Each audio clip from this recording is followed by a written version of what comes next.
Well, today, ladies and gentlemen, in this video, we're going to be talking about why, in my opinion, signature guitars have become so expensive. Let's get into it.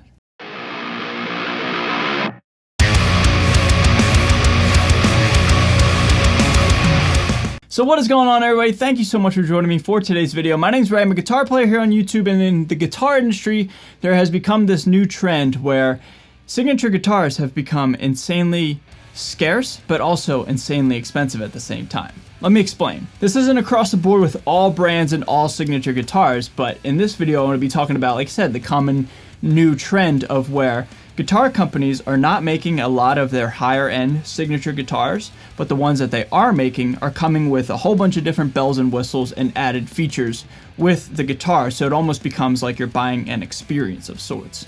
This experience I'm describing is everything from autographed pictures to limited edition straps and or picks, COAs, and maybe some, I don't know, some other things that people can put in a guitar case to sell.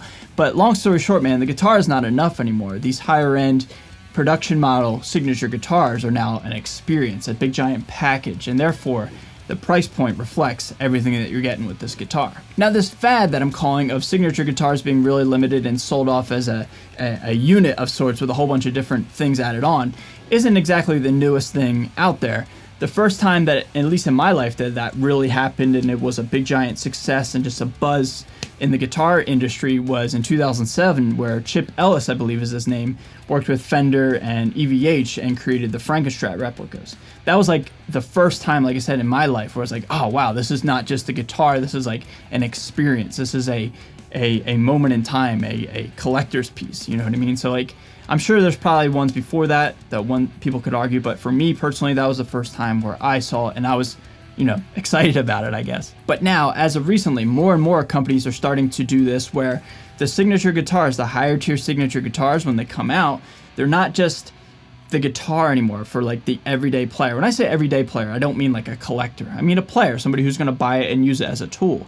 Where now it seems like the marketing has shifted to where like that's not the focused audience anymore. It's more about the collectors and the collection piece and the collection as a whole. Like I said, the experience, you know? And just right off the top of my head, some of the ones that are recently is like the Bumblebee, the original Frankenstrat, all the Gibson stuff, Jerry Cantrell, Adam Jones, etc., Mike Ness, all the above.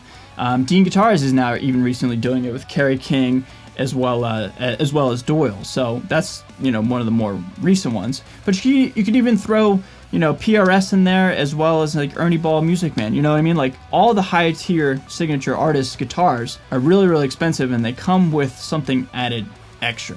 And extra can be everything from a COA to whatever. I'm just saying it's an experience, you know? And now I think there's two main reasons why this is going on. I'm not an expert in economics or business. This is just a fan of music and guitar speculating. So if I'm way off, I'm way off. I'm just hypothesizing for the sake of you and I to have this conversation indirectly with this video, right? So I think there's two reasons. The first reason is because the age group that is a fan of all these guitars is now older and can afford this stuff. I mean, people who liked Alice in Chains, who liked Tool in the early 90s, you know, they're getting up there in age. So like they have the money to spend on this, and you know, the everyday player and people who aren't like retiring, I guess, don't have those funds. So I totally get it. You know, you can't fault the guitar company for marketing the audience. There's people out there that are buying this stuff, so hey, that's cool, right? But I also think the second reason is because it's just more and more expensive for the company to make their higher tier guitars. So doing it in limited batches but upcharging them makes a big return on profit with that kind of model, you know what I mean? So it makes sense, all the above. And then obviously too, if people can't afford these high-end signature guitars, most artists have a lesser tier, i.e. Sterling, Epiphone, Squier, all the above. So that option's there too. But the actual signature guitar that the artist is playing seems to be very, very expensive almost across the board, and some people just can't afford to play the guitar that the artist is playing. And you can't even blame the artist too. Artists gotta make money, man. You know, the music industry has certainly changed in the last 25 years, ever since everything went digital, and now hard copies don't sell, and music in general doesn't sell because it's all out there for free. So I can't even fault the artist, and I won't fault the artist because, you know, everybody's got to make a living, man, you know what I mean? So all in all, to kind of wrap up this video is more or less just a reflection on the market as a whole, and it just seems like companies are just shifting their signature guitars and turning them into something other than a guitar. Like I said it several times in this video, an experience, a collection, a memento, and a whole spread of amazing things that come with a guitar. And it seems like companies are really focusing on that, doing limited numbers and limited quantities, and they're just selling like crazy because they are so limited and so rare. And what that means for the everyday players such as myself, you know, for the time being, I think we just have to realize that if we want to get the real deal, when I say the real deal, the actual high tier guitar that the artist plays, I think we may have to realize that for the foreseeable future, we just might have to play the lesser quality and the lesser, more affordable guitar.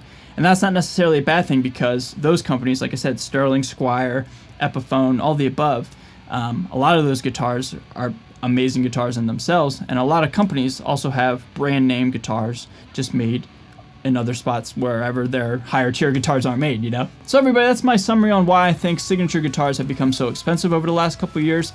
I think it's about buying a collection piece more it is than the actual guitar. But let me know down below in the comment section. We'll talk all things signature guitars. Stay safe, stay healthy, and stay metal. I'll see you guys next time. Later.